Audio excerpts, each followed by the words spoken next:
Em destaque no Panorama CBN, Estados Unidos e Irã anunciam acordo de paz. Estreito de Hormuz será reaberto. Preços do petróleo despencam e bolsas sobem. Lula participará da cúpula do G7, mas não tem agenda com Donald Trump. 3 homens permanecem presos após jovem ser arremessada de ponte em Limeira, São Paulo. CENIPA investiga a tragédia envolvendo helicópteros no Rio de Janeiro. 5º dia de Copa do Mundo tem estreia da Espanha, atual campeã da Eurocopa. Hoje é segunda-feira, 15 de junho de 2026. Oi, eu sou Bianca Santos e esse é o Panorama CBN da manhã.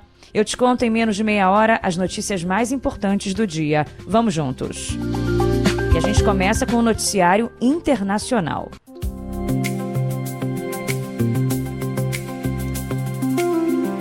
O Irã aceitou o acordo com os Estados Unidos para encerrar a guerra permanentemente e desobstruir o Estreito de Hormuz. O presidente Donald Trump e autoridades iranianas anunciaram que o tratado será assinado na próxima sexta-feira em Genebra, na Suíça. O regime iraniano confirmou o pacto, mas impôs condições, como o fim permanente e imediato do conflito em todas as frentes, incluindo o Líbano. Ao anunciar o acordo nas redes sociais, o presidente Trump disse que autorizou a abertura total do Estreito de Hormuz e que determinou a retirada imediata do bloqueio naval aos portos iranianos. A agência estatal de notícias do Irã informou que a reabertura física e total da rota marítima deve levar até 30 dias, porque o canal precisa passar por varreduras de segurança. O vice-ministro das Relações Exteriores da República Islâmica explicou que o cessar-fogo abre um período de 60 dias para negociações técnicas. Nenhuma das duas partes divulgou o conteúdo do novo acordo, mas a imprensa norte-americana e a iraniana também publicaram alguns pontos com base em fontes dos dois governos.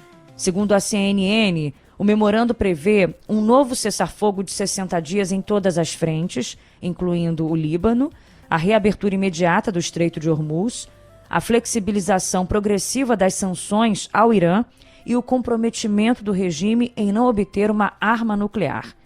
Em entrevista à Globo News, o conselheiro do Centro Brasileiro de Assuntos Internacionais, Hussein Kalut, avaliou que o Irã saiu até fortalecido. O cientista político ponderou que o ponto-chave para a implementação do pacto será a postura de Israel. O primeiro-ministro Benjamin Netanyahu tem ignorado os apelos de Donald Trump em relação ao Líbano e ainda não se manifestou sobre esse acordo. Vamos ouvir a palavra do Hussein Kalut. Eu acho que o Netanyahu não pretende, pelo menos até o momento, e não há como forçar o Netanyahu a se retirar do Líbano. E ele precisa da guerra contra o Hezbollah, pelo menos até o período eleitoral. Há de se lembrar também que o próprio governo Netanyahu constatou que é muito difícil desarmar o Hezbollah. Eu não vejo, em hipótese alguma, o Hezbollah se desarmando, porque para o Hezbollah se desarmar é preciso que haja garantias de não agressão de Israel ao Líbano. E todas as garantias no passado, elas fracassaram, elas falharam. O Estado de Israel não cumpriu nenhum dos, digamos, nenhum dos memorandos de entendimento, nenhum acordo em relação ao Líbano. Um ponto muito importante mesmo para o fim da guerra. Autoridades da Alemanha, da França, da Itália e do Reino Unido disseram que estão prontas para suspender sanções contra o Irã para ajudar na normalização das relações. Todas as nações defenderam a reabertura urgente do Estreito de Hormuz. O secretário-geral da ONU, Antônio Guterres, classificou o acordo como um passo crucial para a solução diplomática do conflito. O anúncio da pacificação provocou já uma queda imediata de 4% no preço do barril do petróleo, que recuou para o patamar de $84. E as bolsas de Tóquio e Seul abriram em forte alta, impulsionadas pelo acordo entre Estados Unidos e Irã. O índice japonês Nikkei subiu 4,99%, enquanto o KOSPI da Coreia do Sul disparou 5,54%. E vamos ficar acompanhando o mercado financeiro nesta segunda-feira para ver como que ele vai se comportar. Seguindo ainda com o noticiário internacional, eu te conto que o presidente da França, Emmanuel Macron, disse que as consequências do tratado entre Estados Unidos e Irã e também o monitoramento de segurança do Líbano serão temas centrais da cúpula do G7 que começa hoje. O presidente americano, Donald Trump, embarca à noite para o encontro nos Alpes franceses. A viagem dele foi adiada em 24 horas, justamente por causa das negociações sobre o acordo para pôr fim à guerra no Irã. Trump permaneceu em Washington para participar também da abertura do evento de MMA nos Jardins da Casa Branca. Logo mais eu falo sobre isso. Além de Trump, o presidente da França vai receber os líderes da Alemanha, do Reino Unido, da Itália, Japão e Canadá e também da União Europeia. Como anfitrião do encontro, Emmanuel Macron convidou os líderes de Brasil, Índia, Coreia do Sul e Quênia. E aí, o presidente Lula chega hoje à França e vai cumprir agendas bilaterais com os mandatários da França e da Confederação Suíça. O Palácio do Planalto descartou, pelo menos por enquanto, a realização de uma audiência bilateral entre o presidente brasileiro e Donald Trump para discutir a questão do tarifaço. No sábado, o ministro do Desenvolvimento, Indústria, Comércio e Serviços, Márcio Elias Rosa, se reuniu por videoconferência com o representante comercial dos Estados Unidos, Jameson Greer, o que quer dizer que as negociações continuam, apesar desse encontro que não deve acontecer entre Lula e Trump na França. Seguimos com assuntos do Brasil. O CENIPA e a Polícia Civil do Rio de Janeiro vão investigar as causas da batida entre 2 helicópteros que matou 6 pessoas no Rio. As aeronaves bateram no ar e uma delas explodiu ao cair no pátio de uma concessionária de veículos elétricos. 20 carros foram destruídos. Os mortos são o cantor e produtor norte-americano Oliver Tree, o youtuber e comediante argentino Gaspar Prim, o Gaspi, o diretor de videoclipes argentino Lucas Vignagli e o produtor musical brasileiro Lucas Frota, além dos pilotos das 2 aeronaves, Alexandre Souza e Charles Marcilac. Cíntia Soares, uma moradora da região, contou para a nossa reportagem sobre o susto dela ao ouvir a explosão e a queda dos helicópteros. Foi um susto. Hoje eu acordei por volta de 9 horas com um barulho muito grande. Dei um pulo da cama, olhei pela janela e na hora que eu olhei pela janela eu vi uma coisa caindo do céu com fogo. Na hora eu não entendi, vim correndo para a varanda, cheguei na varanda, eu olhei e vi os carros começando a pegar fogo. Muito barulho, coisas explodindo. Na minha casa ficou algumas foligens. O delegado que está à frente do caso, Alan Luchardo, disse que a Polícia Civil está aguardando o resultado da perícia e também o trabalho técnico do CENIPA para avançar na investigação. Numa aeronave havia o piloto, mais 4 passageiros, e na outra havia só o piloto. Agora nós estamos aguardando os resultados periciais. E o CENIPA já foi acionado para fazer a constatação da parte técnica das aeronaves e agora vamos aguardar a investigação. Caso muito triste, né? E uma das vítimas desse acidente foi o cantor americano Oliver Tree, de 32 anos, que tinha quase 20 milhões de seguidores nas redes sociais.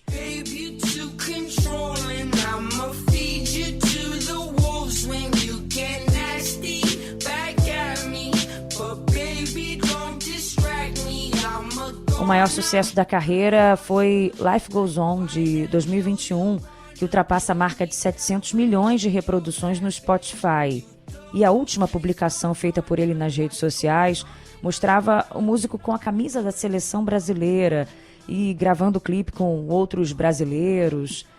No vídeo, até postado no sábado, ele aparece jogando futebol com crianças, fazendo churrasco, andando de moto. Puxa vida, né?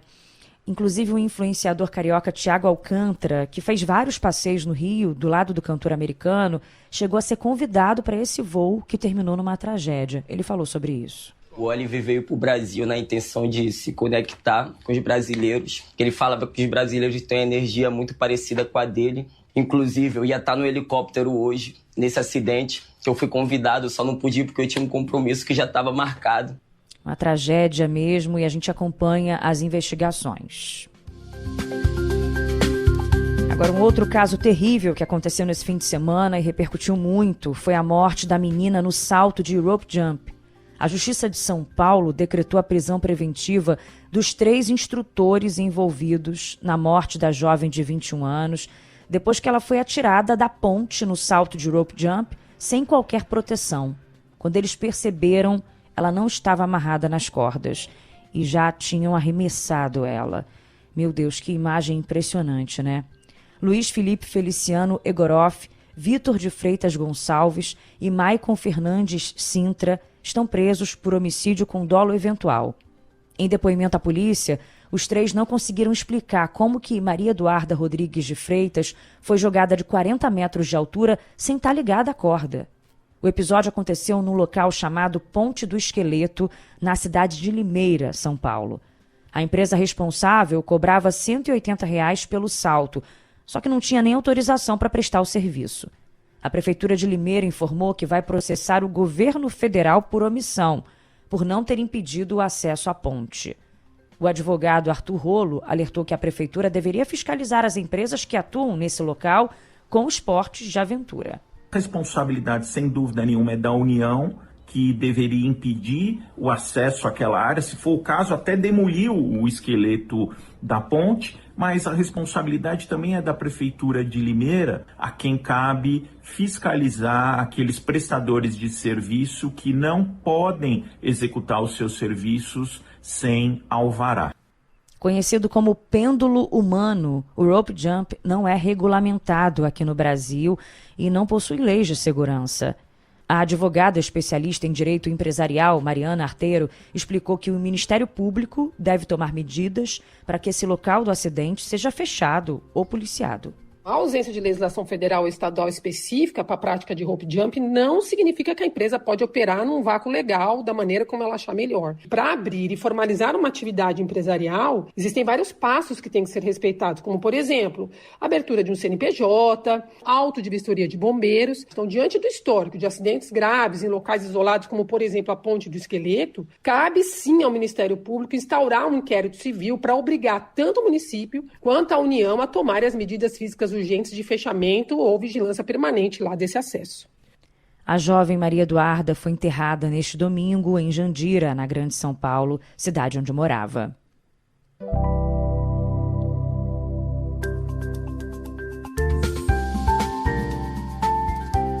Agora eu te conto que a Procuradoria-Geral da República planeja formalizar hoje a rejeição da proposta de delação premiada apresentada pelo banqueiro Daniel Vorcaro.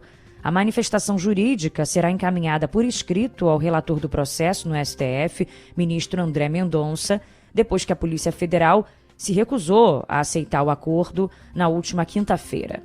A comentarista da CBN e colunista do Globo, Malu Gaspar, apurou que os procuradores da República avaliaram que as planilhas e os documentos oferecidos pela defesa do Daniel Vorcaro são insuficientes para justificar os benefícios de uma colaboração judicial. A análise técnica do Ministério Público concluiu que as informações entregues pelo executivo do Banco Master não acrescentam elementos inéditos aos inquéritos em andamento. A recusa formal das instituições de controle deve fundamentar o pedido de transferência de Daniel Vorcaro de volta ao complexo penitenciário da Papuda. Agora eu te conto que uma reportagem do Globo está falando sobre os impactos do El Niño, o fenômeno confirmado pela Administração Nacional Oceânica e Atmosférica dos Estados Unidos na última quinta-feira e que tem 63% de probabilidade de atingir a categoria muito forte entre novembro desse ano e janeiro de 2027.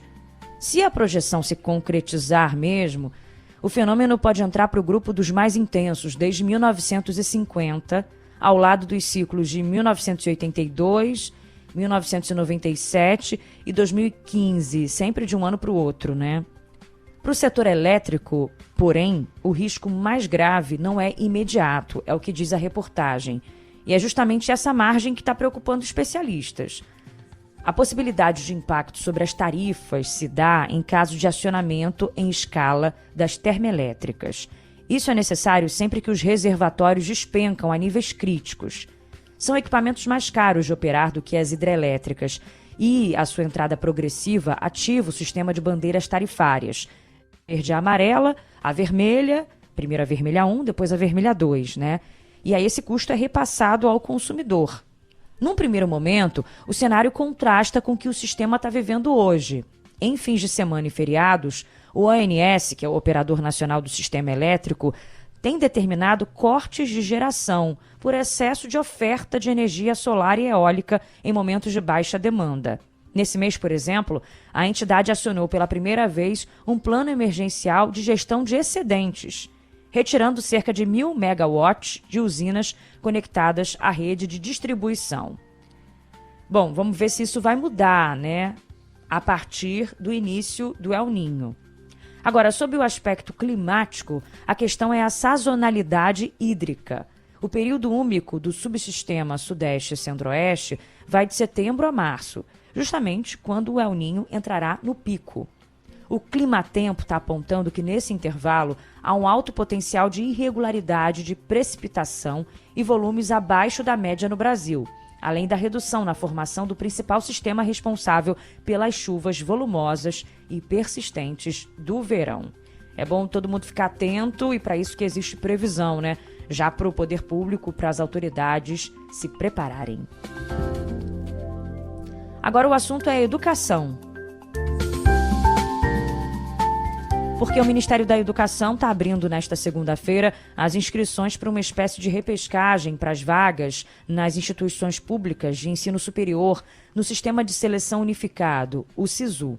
Chamada de SISU+, essa etapa ocorre pela primeira vez e, de acordo com o governo, foi criada para preencher vagas que ficaram ociosas.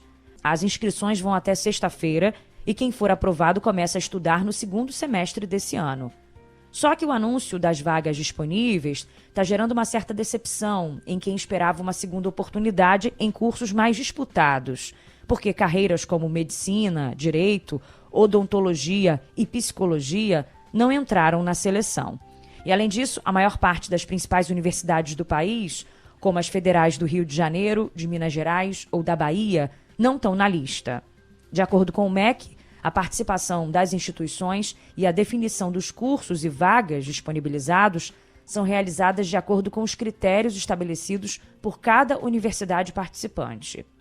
Ainda assim, mais de 9.000 vagas estão disponíveis em instituições de 13 estados. Então, é bom ficar atento e procurar aí uma vaga que lhe interesse. Agora o noticiário internacional de volta.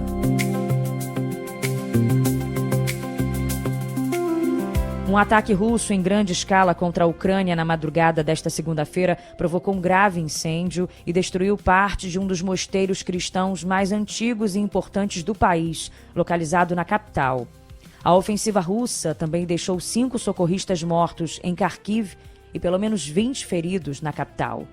Segundo a Força Aérea da Ucrânia, a Rússia lançou 70 mísseis e 611 drones em uma das maiores ofensivas aéreas recentes, mirada principalmente contra Kiev, Dnipro e Kharkiv. A defesa ucraniana informou que interceptou ou neutralizou 632 alvos, mas pelo menos 20 mísseis balísticos e 27 drones atingiram 42 lugares em todo o país. O presidente da Ucrânia, Volodymyr Zelensky, usou a conta na rede social X para repudiar o bombardeio, classificando como um dos crimes mais graves da Rússia contra a cultura cristã até hoje. Zelensky também fez um apelo urgente aos países do G7 para que aumentem a pressão sobre o Kremlin e intensifiquem o envio de sistemas de defesa aérea para a Ucrânia. E o presidente dos Estados Unidos alertou que a França corre o risco de enfrentar uma nova guerra comercial com os americanos. Em entrevista exclusiva publicada pelo jornal The New York Post, Trump declarou que, ao menos que Paris elimine o imposto digital sobre as gigantes de tecnologia dos Estados Unidos, Washington não terá outra escolha a não ser impor tarifas de 100% sobre os vinhos franceses. Segundo a matéria, Donald Trump fez o alerta de forma direta ao presidente francês Emmanuel Macron. O americano exige que a taxa de 3% cobrada sobre as empresas do Vale do Silício seja abandonada. Caso contrário, a indústria vinícola francesa sofrerá barreiras devastadoras no mercado americano, que atualmente responde por 1/5 das vendas globais do setor, movimentando anualmente mais de 2 bilhões de dólares. Bom, o ultimato do presidente norte-americano preparou o terreno para um confronto acirrado na cúpula do G7. Agora o futebol. Vamos de Copa do Mundo.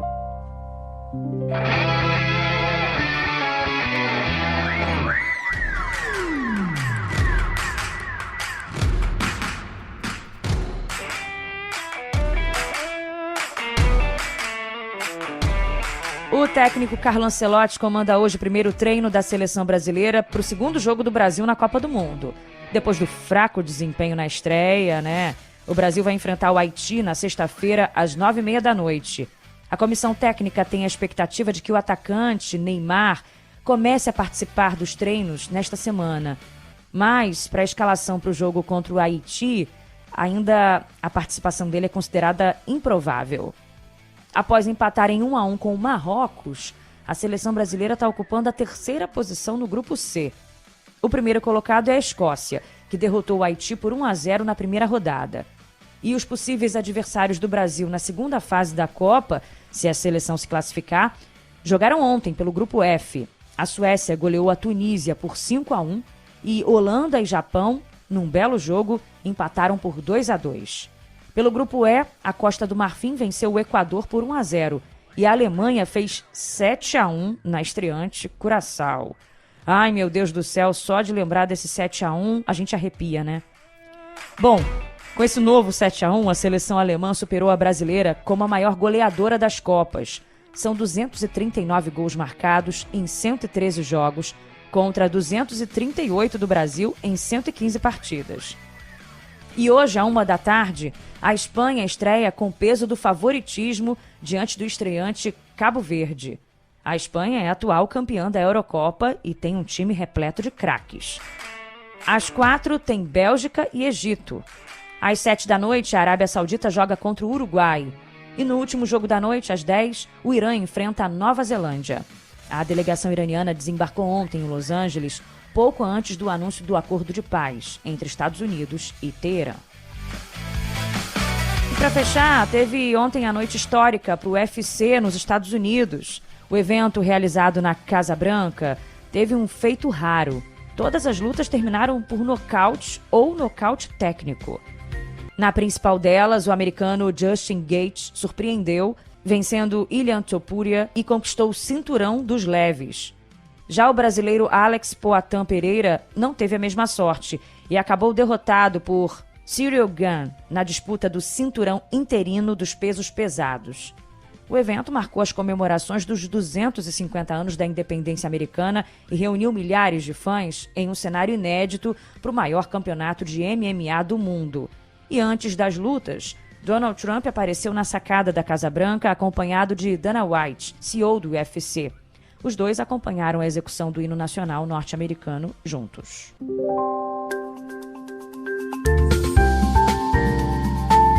E ponto final no Panorama CBN da manhã de hoje, nesta segunda-feira, semana só começando, né? Não se esqueça que tem temos 2 edições do Panorama CBN. A primeira da manhã comigo, Bianca Santos, nosso DJ Laerte Afonso e o editor Edmilson Fernandes, e a da noite comandada por Leandro Gouveia. Um beijo, uma ótima semana e até amanhã.